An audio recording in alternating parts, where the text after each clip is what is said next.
Hello दोस्तों, मेरी नई कहानी में पुनः आप लोगों का स्वागत है। आज हम आपके लिए लेकर आए हैं एक मोटिवेशनल कहानी, बारिश की रात। आइए कहानी शुरू करते हैं। आज शुक्रवार था। राजेश को घर जाना था। राजेश जहां नौकरी करता था वहां से उसका घर तकरीबन 100 किलोमीटर था। अक्सर वो शुक्रवार को ऑफिस का काम थोड़ा जल्दी पूरा करके निकल जाता था।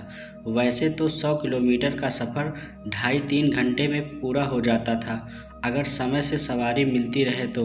राजेश अक्सर 5 बजे के आसपास ऑफिस से आधे रास्ते तक अपने साथ काम करने वाले एक साथी रोहित के साथ चला जाता था और आधे रास्ते के बाद उसे बस मिल जाती थी, जिससे वो आराम से घर पहुंच जाता था। हर शुक्रवार की तरह इस हफ्ते भी राजेश ने जल्दी ही अपना काम पूरा करके अपने साथी रोहित के साथ मोटरसाइकिल से घर के लिए निकल गया। ये अगस्त का महीना था, तो कभी कभार रास्ते में बारिश का भी मौसम बन जाता था। इसलिए आज राजेश ऑफिस से 4:30 बजे के आसपास ही निकल गया। थोड़ी दूर चलते बहुत ज़ोर से बारिश होने लगी। राजेश और रोहित वहीं करीब 1 घंटे तक बैठे रहे। फिर जब पानी कम हुआ तो वो दोनों वहाँ से निकले। राजेश को अब मन में ही चिंता होने लगी थी कि पता नहीं अब बस मिलेगी या नहीं, क्योंकि घना अंधेरा हो चुका था और चारों ओर बादल गरज चमक रहे थे। धीरे धीरे बारिश भी हो रही थी। रास्ते में ही एक और दोस्त महेश का घर था, तो राजेश ने सोचा ऐसे तो मैं पूरा भीग जाऊंगा और बीमार हो जाऊंगा। ऐसा करते हैं कि महेश से रेन कोट ले लेते हैं। राजेश ने अपने दोस्त को फ़ोन किया। हेलो महेश, यार तुम्हारे पास रेन कोट है ना? प्लीज़ रोड पर आ जाओ, मुझे दे दो।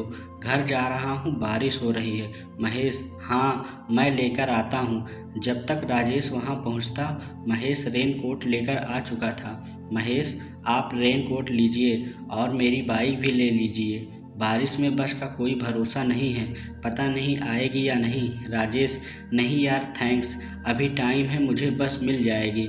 यह कहकर राजेश और रोहित बस स्टॉप के लिए निकल गए। बारिश बढ़ती ही जा रही थी और तकरीबन 7 बजे रोहित अपने घर पहुंचा तो राजेश से बोला, चलिए आपको बस स्टॉप तक छोड़ देते हैं, क्योंकि बहुत पानी भरा है चारों तरफ। राजेश, ठीक है छोड़ दो भाई। बस स्टॉप पर दोनों पहुंचते हैं तो पता चलता है कि बस आज आने की उम्मीद नहीं है, शायद नहीं आएगी। राजेश बोलता है, अब क्या करें यार रोहित, ये तो प्रॉब्लम हो गई। राजेश का दोस्त रोहित बोलता है, अरे कोई नहीं राजेश, रेन कोट तो है ही तुम्हारे पास, मेरी बाइक ले लो और निकल जाओ। राजेश हिचकिचाते हुए, रोहित मैं सोमवार को आऊँगा, तुम्हें बाइक का कोई काम हुआ तो तुम कैसे करोगे? रोहित, अरे घर में और बाइक है, मेरा काम हो जाएगा, आप निकल जाओ, मौसम बहुत ख़राब हो रहा है। राजेश, थैंक्स रोहित कहते हुए बाइक स्टार्ट करता है और घर के लिए निकल जाता है। रोहित के घर से राजेश का घर लगभग 50 किलोमीटर की दूरी पर था।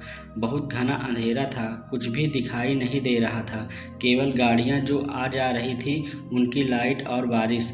धीरे धीरे राजेश घर की ओर चलता रहा और तकरीबन 30 से 35 किलोमीटर तक चला गया तो उसके मन में थोड़ा राहत हुई कि वो अब घर पहुंच जाएगा।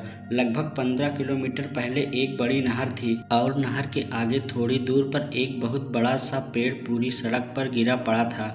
राजेश गिरा पेड़ देखकर रुक गया और जो लोग बाइक से आ जा रहे थे उनके बाइक को निकलवाने के लिए हेल्प मांग रहा था। लेकिन रात के साथ बारिश भी बहुत हुई थी, इसलिए कोई रुक ही नहीं रहा था। कुछ लोग दूसरा रास्ता जान रहे थे तो वे उस तरफ से निकल जा रहे थे। राजेश को रास्ते का कुछ भी पता नहीं था, इसलिए वो परेशान हो रहा था कि वो घर कैसे पहुंचेगा। थोड़ी देर में एक बाइक वाला आया और बोला, मैं तो यहीं पास वाले गांव में जा रहा हूं, मैं आपको रास्ता बता दूंगा, वहां से आपको यही रोड फिर मिल जाएगा, आप निकल जाना। राजेश, ठीक है भाई कहते हुए उस बाइक के पीछे पीछे चलना शुरू कर दिया। थोड़ी दूर चलने के बाद राजेश को आगे वाली बाइक दिखना बंद हो गई। राजेश बहुत परेशान हो रहा था, उसको सब रास्ते एक जैसे ही दिख रहे थे और कौन सी दिशा में जा रहा है, कहाँ जा रहा है, कुछ मालूम नहीं था। राजेश भगवान को याद करके जो भी रास्ता उसे दिख रहा था उसी पर चलता जा रहा था। चारों ओर पानी ही पानी। इतने में वो एक ऐसी जगह पहुंच गया जहां पर उसे कुछ भी नहीं पता चल रहा था कि किधर जाएं, कहाँ जाएं। एकदम घनघोर अंधेरा और बादल की गड़गड़ाहट, बारिश और बिजली की चमक से राजेश एकदम डर गया था। थोड़ी हिम्मत करके राजेश बाइक को एक दिशा में लेकर बढ़ा और करीब आधे किलोमीटर आगे उसे एक दिए की रोशनी दिखाई दिया। अब राजेश को थोड़ा जान में जान आई थी। वो रोशनी को देखते हुए चलता गया। जब वहां पहुंचा तो देखा कि एक लालटेन जल रही है और एक बूढ़ा आदमी सो रहा है। राजेश ने पूछा, दादा मुझे रोड पर जाना है, प्लीज़ रास्ता बता दीजिए। बूढ़ा आदमी, बस बच्चा ये रोड से जाओ, आगे रोड मिल जाएगी। राजेश थोड़ा आगे बढ़ता है, उसे अपने घर की रोड मिल जाती है। अब राजेश की जान में जान आई और थोड़ी देर में अपने घर पहुंचता है। घर में सभी लोग राजेश का इंतज़ार कर रहे होते हैं। राजेश घर पहुंचते ही घर में सबको डरावने बारिश के सफ़र की कहानी बताता है और अपने दोस्तों को धन्यवाद देता है। तो दोस्तों, आपको यह कहानी कैसी लगी हमें कमेंट बॉक्स में ज़रूर बताना। अगर आप नए हैं तो चैनल को सब्सक्राइब करना ना भूलना।